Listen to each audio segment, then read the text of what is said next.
NDA ಮೈತ್ರಿಕೂಟದ ನಾಯಕರಾಗಿ BJP ಹಿರಿಯ ನಾಯಕ ನರೇಂದ್ರ ಮೋದಿ ಅವರನ್ನ ಸರ್ವಾನುಮತದಿಂದ ಆಯ್ಕೆ ಮಾಡಲಾಗಿದ್ದು, ರಾಷ್ಟ್ರಪತಿ ಶ್ರೀಮತಿ ದ್ರೌಪದಿ ಮುರ್ಮು ಅವರನ್ನ ಭೇಟಿ ಮಾಡಿ ಸರ್ಕಾರ ರಚನೆಗೆ ಹಕ್ಕು ಮಂಡಿಸಿದ್ದಾರೆ.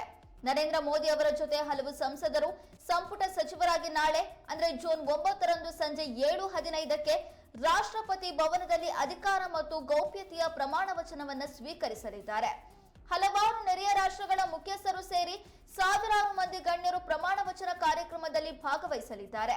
ಮಾಲ್ಡೀವ್ಸ್ ಅಧ್ಯಕ್ಷ ಮೊಹಮ್ಮದ್ ಮುಯಿಜ್ ಭಾಗವಹಿಸಲಿದ್ದು, ಮಾಲ್ಡೀವ್ಸ್ ಸರ್ಕಾರದ ಹಲವಾರು ಹಿರಿಯ ಅಧಿಕಾರಿಗಳೊಂದಿಗೆ ಸಮಾರಂಭಕ್ಕೆ ಮುಯಿಜು ಇಂದು ದೆಹಲಿಗೆ ಪ್ರಯಾಣವನ್ನ ಬೆಳೆಸಲಿದ್ದಾರೆ.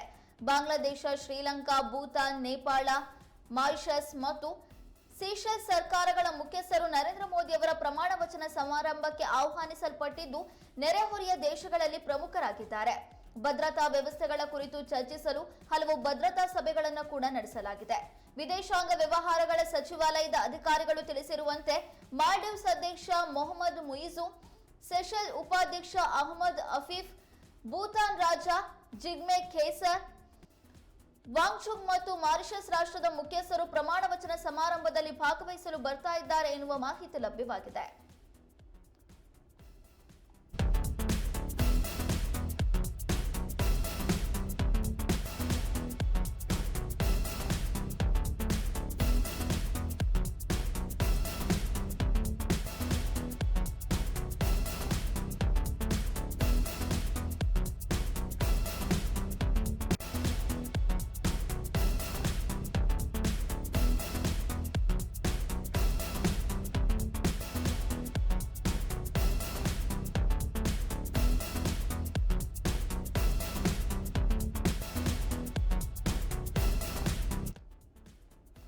ಬಿಜೆಪಿ ನೇತೃತ್ವದ ಎನ್ಡಿಎ ಸರ್ಕಾರ ರಚನೆ ಮಾಡೋದು ಪಕ್ಕಾಗಿದ್ದು, ಮುಂದಿನ ಬಾರಿಯೂ ಪ್ರಧಾನಿಯಾಗಿ ನರೇಂದ್ರ ಮೋದಿ ಅವರೇ ಆಯ್ಕೆಯಾಗಿದ್ದಾರೆ. ಇದೀಗ ಎನ್ಡಿಎ ಮೈತ್ರಿಕೂಟದ ನಾಯಕನಾಗಿ ಪ್ರಧಾನಿ ನರೇಂದ್ರ ಮೋದಿ ಅವರನ್ನ ಆಯ್ಕೆ ಮಾಡಲಾಗಿದ್ದು, ಜೂನ್ 9ರಂದು ಅವರು ಪ್ರಮಾಣ ವಚನವನ್ನ ಸ್ವೀಕಾರ ಮಾಡಲಿದ್ದಾರೆ. ಶುಕ್ರವಾರ ಎನ್ಡಿಎ ನೇತೃತ್ವದಲ್ಲಿ ನಡೆದಂತಹ ಸಭೆಯಲ್ಲಿ ಟಿಡಿಪಿ ಮುಖ್ಯಸ್ಥರಾದಂತಹ ಚಂದ್ರಬಾಬು ನಾಯ್ಡು, ಜನಸೇನಾ ಮುಖ್ಯಸ್ಥರಾದಂತಹ ಪವನ್ ಕಲ್ಯಾಣ್, ಜೆಡಿಎಸ್ ಮುಖ್ಯಸ್ಥರಾದಂತಹ ಎಚ್.ಡಿ. ಕುಮಾರಸ್ವಾಮಿ ಅವರು, ಇನ್ನು ಜೆಡಿಯು ಮುಖ್ಯಸ್ಥರಾದಂತಹ ನಿತೀಶ್ ಕುಮಾರ್ ಎಲ್ಲರೂ ಕೂಡ ಇವರಿಗೆ ಒಮ್ಮತವನ್ನ ಸೂಚಿಸಿದ್ರು. ಆ ಹಿನ್ನೆಲೆಯಲ್ಲಿ ಮುಂದಿನ ಬಾರಿಯೂ ಕೂಡ ಅಂದ್ರೆ 3ನೇ ಅವಧಿಗೂ ಪ್ರಧಾನಿಯಾಗಿ ನರೇಂದ್ರ ಮೋದಿ ಅವರೇ ಮುಂದುವರಿಯಲಿದ್ದಾರೆ.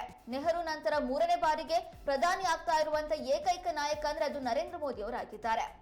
ಇದೀಗ ನರೇಂದ್ರ ಮೋದಿ ಅವರ ಪ್ರಮಾಣ ವಚನಕ್ಕೆ ಮುಹೂರ್ತ ಫಿಕ್ಸ್ ಆಗಿದ್ದು, ಜೂನ್ 9ರಂದು ಸಂಜೆ 7:15ಕ್ಕೆ ಪ್ರಮಾಣ ವಚನವನ್ನ ಸ್ವೀಕಾರ ಮಾಡಲಿದ್ದಾರೆ. ಅದರ ಜೊತೆಗೆ ಅವರ ಸಚಿವ ಸಂಪುಟದ ಸಚಿವರುಗಳು ಕೂಡ ಗೌಪ್ಯತಾ ಪ್ರಮಾಣ ವಚನವನ್ನ ಸ್ವೀಕರಿಸಲಿದ್ದಾರೆ. ಈ ಕುರಿತು ರಾಷ್ಟ್ರಪತಿ ದ್ರೌಪದಿ ಮುರ್ಮು ಅವರನ್ನ ಭೇಟಿ ಮಾಡಿ ಸರ್ಕಾರ ರಚನೆಗೆ ಪ್ರಧಾನಿ ನರೇಂದ್ರ ಮೋದಿ ಅವರು ಹಕ್ಕನ್ನ ಮಂಡಿಸಿದ್ದಾರೆ. ನರೇಂದ್ರ ಮೋದಿ ಅವರ ಜೊತೆ ಹಲವು ಸಂಸದರು ಸಂಪುಟ ಸಚಿವರಾಗಿ ಜೂನ್ 9ರಂದು ಸಂಜೆ 7:15ಕ್ಕೆ ರಾಷ್ಟ್ರಪತಿ ಭವನದಲ್ಲಿ ಅಧಿಕಾರ ಮತ್ತು ಗೌಪ್ಯತೆಯ ಪ್ರಮಾಣ ವಚನವನ್ನು ಸ್ವೀಕರಿಸಲಿದ್ದಾರೆ. ಈ ಪ್ರಮಾಣ ವಚನ ಕಾರ್ಯಕ್ರಮಕ್ಕೆ ದೇಶದ ನಾಯಕರು ಮಾತ್ರವಲ್ಲ, ವಿದೇಶದ ನಾಯಕರು ಕೂಡ ಹಾಜರಿ ಹಾಕ್ತಾ ಇದ್ದಾರೆ. ಅದರಲ್ಲೂ ಪ್ರಮುಖವಾಗಿ ಮಾಲ್ಡೀವ್ಸ್ನ ಅಧ್ಯಕ್ಷ, ಶ್ರೀಲಂಕಾ, ಭೂತಾನ್, ನೇಪಾಳ, ಮಾರಿಷಸ್ ಮತ್ತು ಸೀಶೆಲ್ಸ್ ಸರ್ಕಾರಗಳ ಮುಖ್ಯಸ್ಥರು ಕೂಡ ಆಗಮಿಸ್ತಾ ಇದ್ದಾರೆ ಎನ್ನುವ ಮಾಹಿತಿ ಲಭ್ಯವಾಗಿದೆ.